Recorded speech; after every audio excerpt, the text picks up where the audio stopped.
ప్రేక్షకులకి ఆ లలితాంబిక అమ్మవారి యొక్క అనుగ్రహం పరిపూర్ణంగా కలగాలని మనస్ఫూర్తిగా కోరుకుంటూ ఈరోజు మనం చెప్పుకోబోయే టాపిక్ ఏమిటంటే గురువు మారుతున్నాడు మే 1వ తేదీ నుంచి. దాంతోపాటు గురుశనులు ఇద్దరూ కలిసి డబుల్ ట్రాన్సిట్ అంటారు. ఈ డబుల్ ట్రాన్సిట్ వల్ల మనకి చూడండి, ఏదైనా ఒక మన పర్సనల్ చార్ట్లో కూడా 2 గ్రహాలు డబుల్ ట్రాన్సిట్ ఒక భావాన్ని కనుక వీక్షిస్తున్నాయి, అందులో ముఖ్యంగా మేజర్ ప్లానెట్స్ శని గురువులు వీక్షిస్తున్నా, శని గురువు కలిసి ఏ నక్షత్రాల మీద సంచరిస్తే ఎటువంటి ఫలితాలు రావాలన్నా ఆ గ్రహాలు ఎక్కువగా నిర్ధారిస్తూ ఉంటాయి. ఎందుకంటే గురువు జీవకారకుడు, ఎట్ ది సేమ్ టైం భగవత్ సంబంధంగా చెప్తూ ఉంటారు గురువుని దైవానుగ్రహంగా. శని ఈజ్ కర్మకారకుడు, అంటే కర్మ భగవత్ సంబంధించిన ఎనర్జీ, ఈ రెండు కలిస్తే వచ్చే రిజల్ట్ ఈజ్ డబుల్ ట్రాన్సిట్.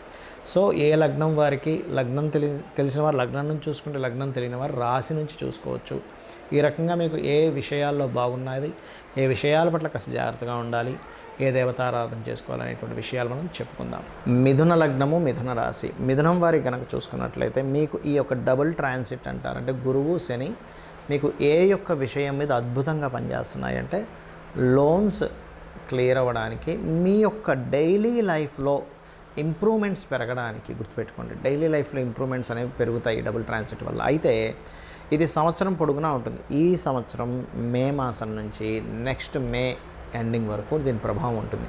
అయితే ఈ సమయంలో పర్టికులర్గా ఏంటంటే కొన్ని, అంటే ఇది 100% వచ్చేటువంటి డబుల్ ట్రాన్సిట్ ఫలితము ఒక కొన్ని నెలలు మాత్రం కొంచెం 60 to 70% వరకు పనిచేస్తుంటుంది. అయితే దీనికి మళ్ళీ ఎలాగ బలం పెంచుకోవాలి ఇవన్నీ కూడా చెప్తాను. అది ఎప్పుడు అంటే పర్టికులర్గా మీకు June, July, August, September, October middle వరకు శని భగవానుడు వక్రించడం వల్ల, మరియు గురువు కూడా వక్రిస్తాడు. ఎప్పుడు అది అంటే మీకు ఈ గురువు పర్టికులర్గా సెప్టెంబర్ మాసం నుంచి జనవరి మిడిల్ వరకు, ఈ కాంబినేషన్లో ఎప్పుడైతే ఇవి వక్రించడము అండ్ అదేవిధంగా ఈ ట్రాన్సిట్ సంబంధించినటువంటిది ఏదైతే ఉంటుందో, దీనివల్ల మీకు కలిగేటువంటి ఫలితాలు ఏమిటి అంటే, ఒకటే గుర్తుపెట్టుకోండి, ఇక్కడ మీరు అర్థం చేసుకోవాల్సినటువంటిది,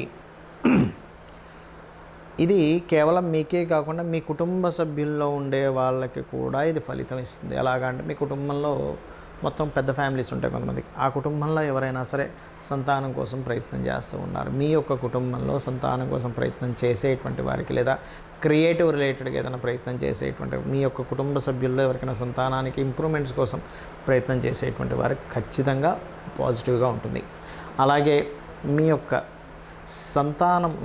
మీ యొక్క సిబ్లింగ్స్ ఎవరైతే ఉంటారో, తోబుట్టు వరుస వాళ్ళు ఉంటారు, వారు ఏదైనా గృహ సంబంధించినటువంటి ప్రయత్నాలు చేస్తున్నట్లయితే మీ సిబ్లింగ్స్కి గృహయోగం కలిగిస్తుంది. అంటే ఒక జన్మజాతకం కానీ, ఒక ట్రాన్సిట్ కానీ వాళ్ళ యొక్క కుటుంబ సభ్యుల్లో కూడా కొంతవరకు పాజిటివ్స్ని తీసుకెళ్తూ ఉంటుంది.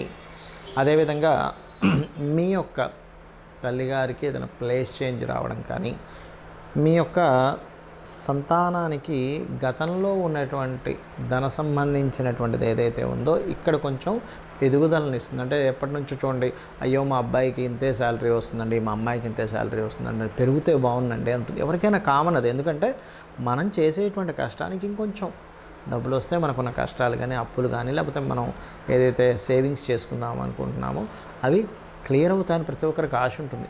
అలా మీ యొక్క మీ యొక్క జన్మజాతక లగ్నం గోచారరీత్యా సంతానానికి ధనాభివృద్ధిని ఇస్తుంది. అలాగే మరొక విషయం ఏంటంటే, ఇక్కడ కొంతమందికి చూడండి, తండ్రికి ఉద్యోగ సంబంధించినటువంటి విషయంలో గ్రోత్ ఉండదు, కానీ ఈ సమయంలో ఈ డబుల్ ట్రాన్సిట్ వల్ల తండ్రికి ఉద్యోగ సంబంధించిన గ్రోత్ ఉంటుంది. అదేవిధంగా మిథునం నుంచి 9వ స్థానంలో శని యొక్క సంచారం ఎప్పుడైతే జరుగుతుందో ఇది ఖచ్చితంగా ఆ యొక్క గ్రోత్ను పెంచుతుంది అనేటువంటిది చాలా స్పష్టంగా గోచరిస్తుంది. బట్ ఏదైనా సరే లోన్స్ చక్కగా వస్తాయి, పొరపాటును కూడా ఎక్కువ లోన్స్ వస్తున్నాయి, మరీ ఎక్కువ లోన్స్ తీసుకోకండి. మరియు మీకు ఈ డబుల్ ట్రాన్సిట్ యొక్క ఫలితం మరింత బాగా పనిచేయాలి అంటే ఇది 6th హౌస్లో జరుగుతుంది కాబట్టి వారాహి అమ్మవారి యొక్క అష్టోత్తరం చదువుకోండి, గోవులకి బెల్లము, క్యారెట్స్ తినిపించండి, మరియు మీకు మహాదశ అంతర్దశ ఏం జరుగుతుందో చూసుకుని ఆ గ్రహాలకు దీపారాధన చేయండి. అనే విధాలు బాగుంటుంది.